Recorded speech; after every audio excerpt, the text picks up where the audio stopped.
Thomas അണ്ണാടർ അദ്ദേഹം പറഞ്ഞതുപോലെ ജാതിയുടെ അടിസ്ഥാനത്തിൽ, പ്രദേശങ്ങളുടെ അടിസ്ഥാനത്തിൽ നിങ്ങൾ ആദ്യം വിവേചനം ഒഴിവാക്കണം.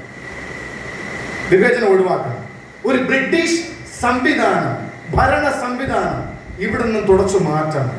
ഇന്ത്യ എന്ന് പറയപ്പെടുന്ന ജനാധിപത്യ പ്രക്രിയയിൽ നമ്മുടെ ജനാവകാശ സംരക്ഷണ സമിതിയെ മുന്നോട്ട് കൊണ്ടുപോകാൻ നിങ്ങളും നമ്മൾ ഒരുമിച്ച് ആദ്യം തയ്യാറാകാം.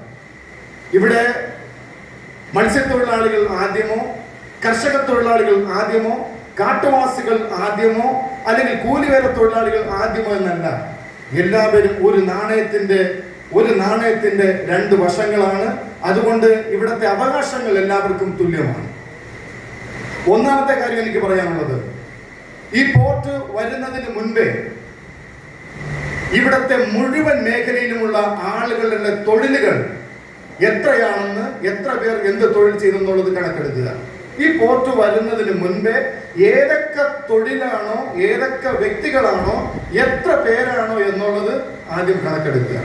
രണ്ട്, ഈ പോർട്ട് വന്നതിന് ശേഷം വികസനത്തിന്റെ ഭാഗമായി ഒഴിയപ്പെട്ട, തൊഴിലുകൾ നഷ്ടപ്പെട്ട, വീടുകൾ മാറപ്പെട്ട, തൊഴിൽ സംരംഭങ്ങൾ നഷ്ടപ്പെട്ട വ്യക്തികളുടെ കണക്കുകൾ നമ്മൾ ബോധ്യപ്പെടുത്തണം. അപ്പോ ഇത് നിർമ്മാണം വരുന്നതിന് മുമ്പേ എത്ര പേർ തൊഴിൽ ചെയ്തു, ഏതൊക്കെ തൊഴിൽ ചെയ്തു, നിർമ്മാണം വന്നതിന് ശേഷം ഏതൊക്കെ തൊഴിലുകൾ നഷ്ടപ്പെട്ടു, എത്ര പേർക്ക് നഷ്ടപ്പെട്ടു, എത്ര പേർക്ക് സ്വന്തം ഭൂമി നഷ്ടപ്പെട്ടു, ഇത് രണ്ട് കണക്കുകൾ എടുക്കുക.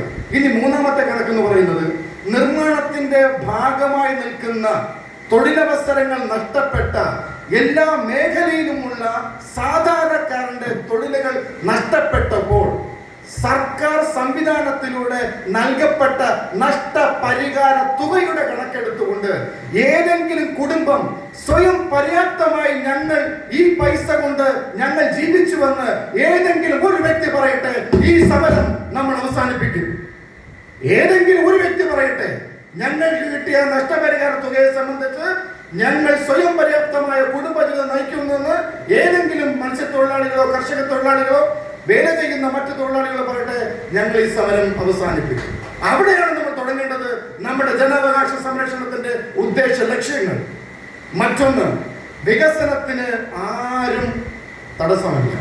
കാര്യം വികസനത്തിലിട്ട ഓരോ കല്ലും അതിന്റെ മൺതരികളും ഓരോരുത്തരും പറയുന്നുണ്ടല്ലോ, പിതൃത്വസ്ഥാനം ഞങ്ങളാണ് കൊണ്ടുവന്നത്, ഞങ്ങളാണ് ഒപ്പിട്ടത്. ഇരിക്കട്ടെ, നല്ല കാര്യമാണ്.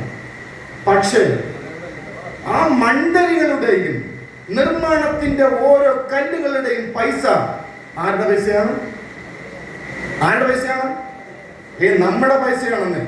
ഇതിന്റെ 75-80% സർക്കാർ മുടക്കിയിട്ടുണ്ടെങ്കിൽ സർക്കാരിന്റെ ഭാഗമായി നിൽക്കുന്ന നമ്മുടെ പൊതു പൈസ കൊണ്ടാണ് അതിന്റെ ഉടമസ്ഥാവകാശം നേടിയിരിക്കുന്നത്. എങ്കിൽ ഉടമസ്ഥ ആരാണ്? നമ്മളാണ്. അതിന്റെ അപ്പനാരാണ്? നമ്മളാണ്. അതിന്റെ അമ്മ ആരാണ്? നമ്മളാണ്. ചോദിക്കാൻ അവരെക്കാൾ അവകാശം നമുക്കാണ്. അത് ചോദിക്കേണ്ടിടത്ത് വ്യക്തമായി ചോദിക്കണം.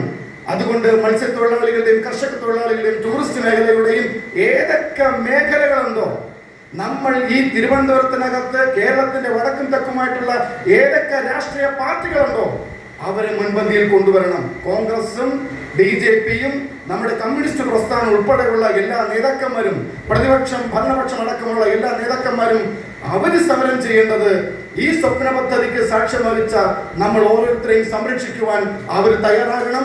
ജനാവകാശ സംരക്ഷണ സമിതിയുടെ എല്ലാ ഉദ്ദേശങ്ങളും നടക്കണം. ജയ് ഹിന്ദ്, ലാൽ സലാം.